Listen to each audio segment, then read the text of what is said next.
I woke up to the sound of a mobile alarm. It was 6 in the morning. The atmosphere was very calm with rhythmic chirping of birds. The dim sunlight entering my bedroom made me get out of my bed and start my day. I was very excited for today as my friend Harry and I had got a job in the restaurant. I hurriedly got fresh and prepared my breakfast. After summing up, I dressed and took out my car. I reached Harry's house at 7 a.m. I picked him up and then we headed towards our restaurant for our first day of work. The restaurant was situated outside the city near the forest to serve the tourists. It took us almost 2 hours to get there.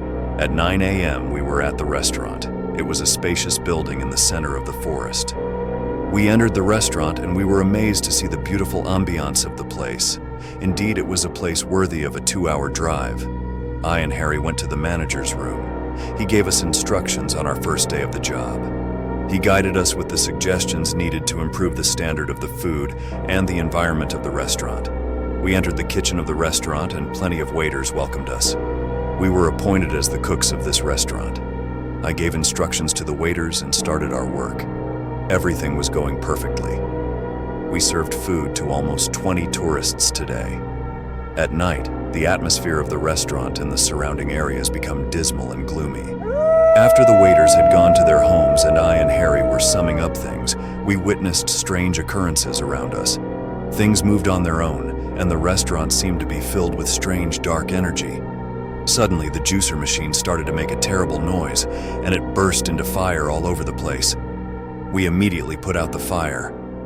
We got a sense that someone was watching us. It was summer, and the kitchen was burning with heat after cooking. But suddenly the temperature of the kitchen began to fall.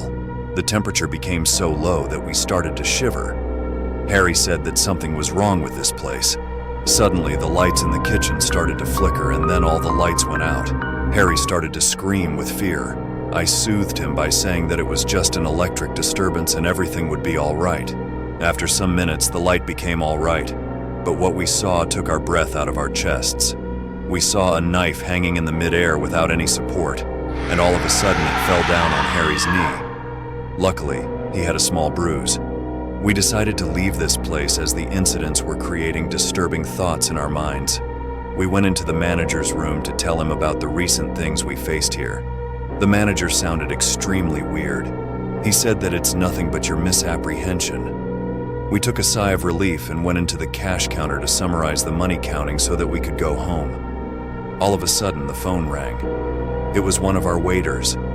He said that the manager was asking them to visit his home as he was there and waiting for them to give a briefing about the job. Harry and I were extremely terrified. If the manager is in his house, then who is he? I ran towards the manager's office and no one was there. Suddenly, mysterious voices filled the whole environment of the restaurant. While I was coming out of the manager's office, I heard John scream. When I reached the kitchen to see John, I saw that John's body had become yellow and stiff. I immediately carried John in my hands and rushed outside the restaurant to save our lives. As we were running towards the exit door of the restaurant, we felt that some terrible force was pushing us. At last, we got out of the restaurant. I started the car engine and fled away from that mysterious place and left our jobs. That incident was the first of its kind, but taught us a lot.